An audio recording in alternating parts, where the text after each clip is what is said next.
Números, capítulo 19. A água da purificação. Disse também o Senhor a Moisés e Arão: Esta é uma exigência da lei que o Senhor ordenou. Mande os israelitas trazerem uma novilha vermelha, sem defeito e sem mancha, sobre a qual nunca tenha sido colocada uma canga. Vocês a darão ao sacerdote Eleazar. Ela será levada para fora do acampamento e sacrificada na presença dele. Então o sacerdote Eleazar pegará um pouco do sangue com o dedo e o aspergirá 7 vezes, na direção da entrada da tenda do encontro.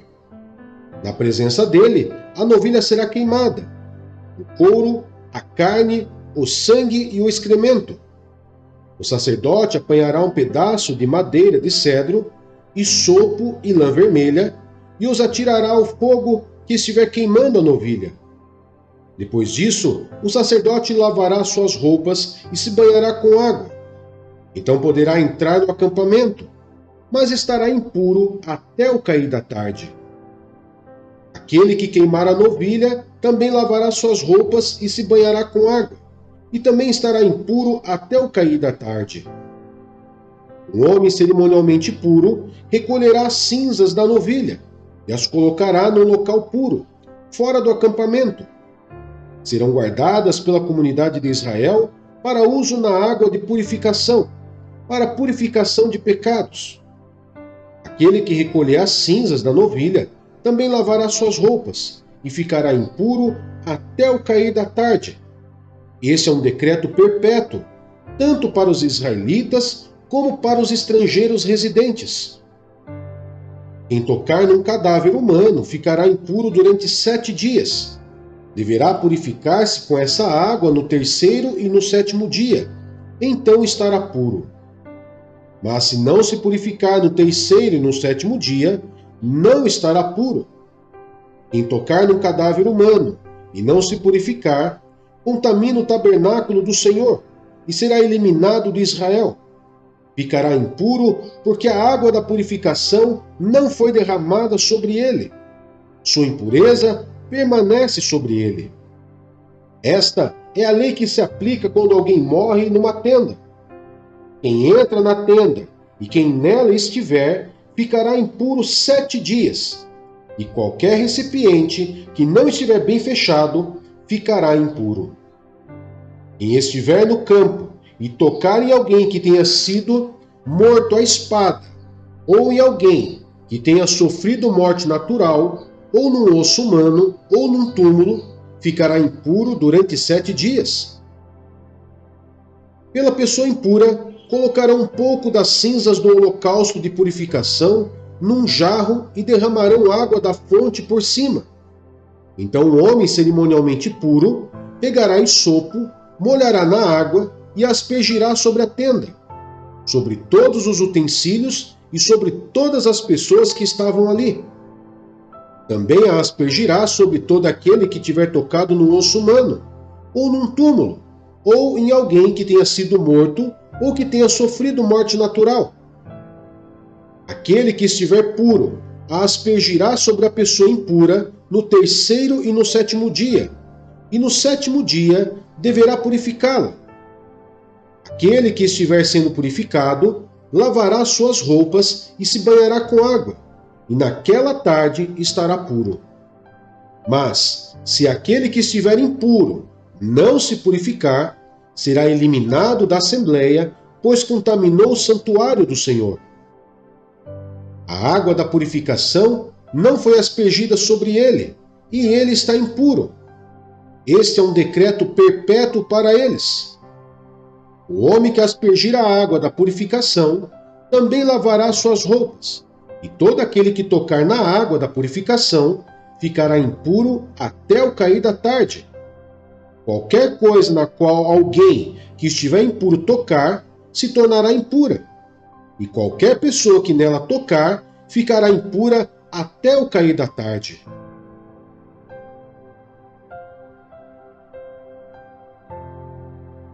Salmos 56. Tem misericórdia de mim, ó Deus, pois os homens me pressionam. O tempo todo me atacam, me oprimem. Os meus inimigos pressionam-me sem parar. Muitos atacam-me arrogantemente. Mas eu, quando estiver com medo, confiarei em ti. Em Deus, cuja palavra eu louvo, em Deus eu confio e não temerei. Que poderá fazer-me o simples mortal? O tempo todo eles distorcem as minhas palavras, estão sempre tramando prejudicar-me. Conspiram, ficam à espreita, vigiam os meus passos, na esperança de tirar-me a vida. Deixarás escapar essa gente tão perversa? Na tua ira, ó Deus, derruba as nações. Registra tu mesmo o meu lamento. Recolhe as minhas lágrimas em teu odre. Acaso não estão anotados em teu livro? Os meus inimigos retrocederão quando eu clamar por socorro. Com isso saberei que Deus está a meu favor. Confio em Deus, cuja palavra louvo. No Senhor, cuja palavra louvo. Em Deus eu confio e não temerei. Que poderá fazer-me o homem? Cumprirei os votos que te fiz, ó Deus. A ti apresentarei minhas ofertas de gratidão. Pois me livraste da morte e os meus pés de tropeçarem, para que eu ande diante de Deus na luz que ilumina os vivos.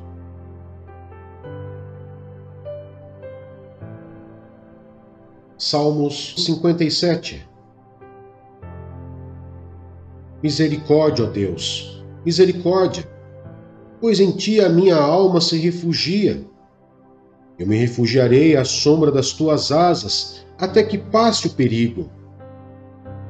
Clamo ao Deus Altíssimo, a Deus, que para comigo cumpre o seu propósito.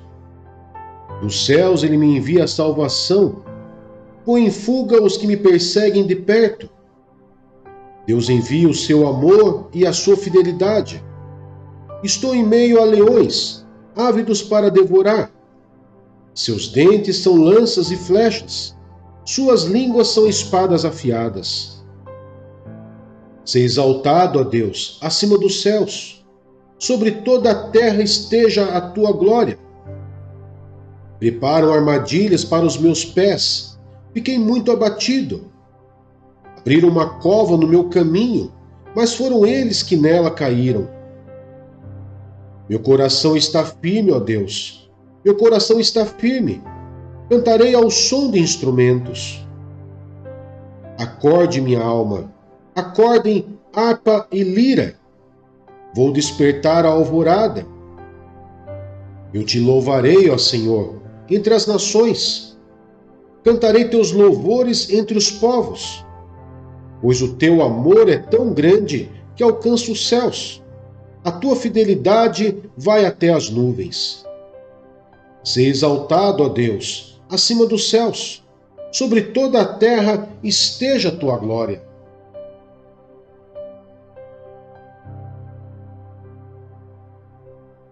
Isaías, capítulo 8. A Síria, instrumento do Senhor. O Senhor me disse: tome uma placa de bom tamanho e nela escreva de forma legível: Maher Shalal Hasbaz, e chame o sacerdote Urias e Zacarias, filho de Jeberequias, como testemunha de confiança. Então deitei-me com a profetisa, e ela engravidou e deu à luz um filho. E o Senhor me disse: dê-lhe o nome de Maher Shalal Hasbaz, pois antes que o menino saiba dizer papai ou mamãe, a riqueza de Damasco e os bens de Samaria serão levados pelo rei da Síria. O Senhor tornou a falar-me: já que este povo rejeitou as águas de Siloé, que fluem mansamente, e alegrou-se com Rezim e com o filho de Remalias, o Senhor está trazendo contra eles as poderosas e devastadoras águas do Eufrates, o rei da Síria com todo o seu poderio. Elas transbordarão em todos os seus canais, encobrirão todas as suas margens, e inundarão Judá, cobrindo até o pescoço.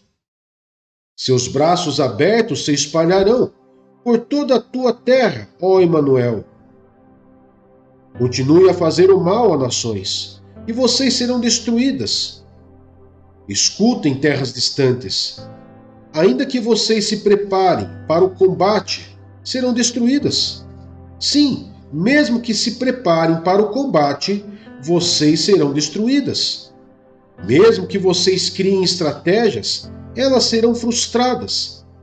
Mesmo que façam planos, não terão sucesso, pois Deus está conosco. Temam a Deus. O Senhor falou comigo com veemência, advertindo-me a não seguir o caminho desse povo, e disse: Não chamem conspiração a tudo que esse povo chama conspiração. Não temam aquilo que eles temem, nem se apavorem. O Senhor dos Exércitos é que vocês devem considerar santo. A Ele é que vocês devem temer. Dele é que vocês devem ter pavor. Para os 2 reinos de Israel, ele será um santuário, mas também uma pedra de tropeço, uma rocha que faz cair. E para os habitantes de Jerusalém, ele será uma armadilha e um laço. Muitos deles tropeçarão, cairão e serão despedaçados, presos no laço e capturados. Guarde o mandamento com cuidado e cele a lei entre os meus discípulos. Esperarei pelo Senhor, que está escondendo o seu rosto da descendência de Jacó. Nele porei a minha esperança. Aqui estou eu com os filhos que o Senhor me deu. Em Israel somos sinais e símbolos da parte do Senhor dos Exércitos, que habita no Monte Sião. Quando disserem a vocês, procurem um médium ou alguém que consulte os espíritos e murmurem encantamentos, pois todos recorrem a seus deuses e aos mortos em favor dos vivos. Respondam: a lei e os mandamentos. Se eles não falarem conforme esta palavra, vocês jamais verão a luz. Aflitos e famintos vaguearão pela terra. Quando estiverem famintos, ficarão irados, e olhando para cima, amaldiçoarão o seu rei e o seu Deus. Depois olharão para a terra e só verão aflição, trevas e terrível escuridão, e serão atirados em densas trevas. Isaías, capítulo 9, verso do 1 ao 6. O nascimento do príncipe da paz. Contudo, não haverá mais escuridão para os que estavam aflitos. No passado ele humilhou a terra de Zebulon e de Naftali, mas no futuro honrará a Galiléia dos gentios, o caminho do mar junto ao Jordão. O povo que caminhava em trevas viu uma grande luz. Sobre os que viviam na terra da sombra da morte, raiou uma luz. Fizeste crescer a nação e aumentaste a sua alegria. Eles se alegram diante de ti, como os que se regozijam na colheita, como os que exultam quando dividem os bens tomados na batalha.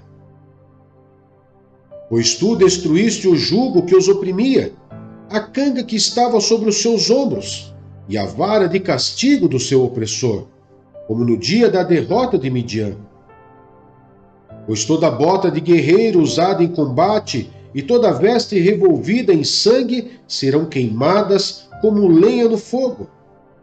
Porque um menino nos nasceu, um filho nos foi dado, e o governo está sobre os seus ombros, e ele será chamado Maravilhoso Conselheiro, Deus Poderoso, Pai Eterno, Príncipe da Paz.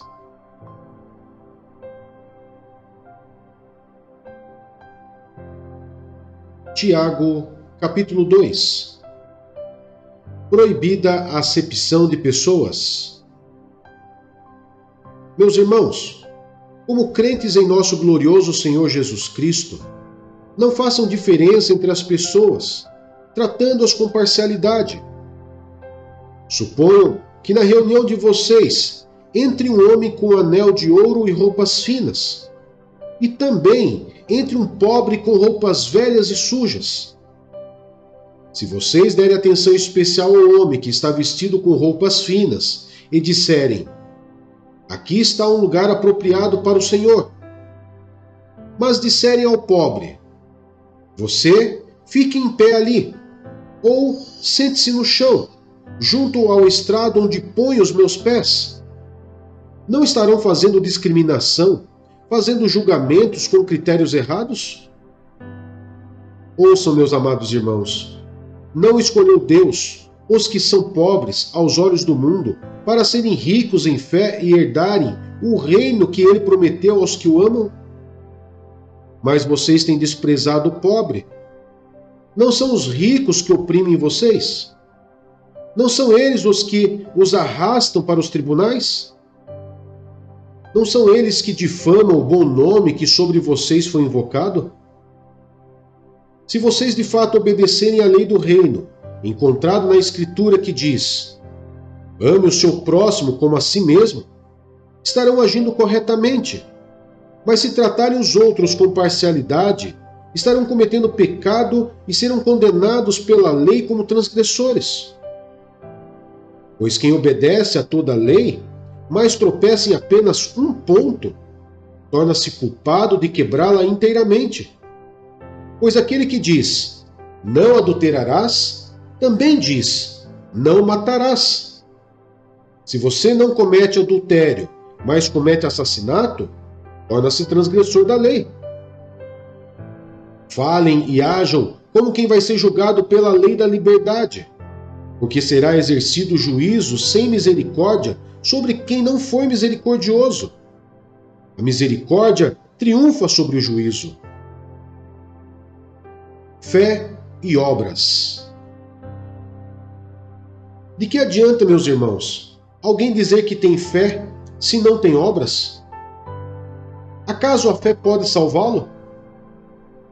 Se um irmão ou irmã estiver necessitando de roupas e do alimento de cada dia, e um de vocês lhe disser: vá em paz, aqueça-se e alimente-se até satisfazer-se, sem porém lhe dar nada, de que adianta isso? Assim também a fé, por si só, se não for acompanhada de obras, está morta. Mas alguém dirá: você tem fé, eu tenho obras. Mostre-me a sua fé sem obras, e eu lhe mostrarei a minha fé pelas obras. Você crê que existe um só Deus? Muito bem, até mesmo os demônios creem e tremem. Insensato, quer certificar-se de que a fé sem obras é inútil? Não foi Abraão, nosso antepassado, justificado por obras, quando ofereceu seu filho Isaque sobre o altar? Você pode ver que tanto a fé como as obras estavam atuando juntas, e a fé foi aperfeiçoada pelas obras. Cumpriu-se assim a Escritura que diz: Abraão creu em Deus, e isso lhe foi acreditado como justiça, e ele foi chamado amigo de Deus. Vejam que uma pessoa é justificada por obras, e não apenas pela fé. Caso semelhante ao de Raabe, a prostituta. Não foi ela justificada pelas obras, quando acolheu os espias e os fez sair por outro caminho? Assim como o corpo sem espírito está morto, também a fé sem obra está morta.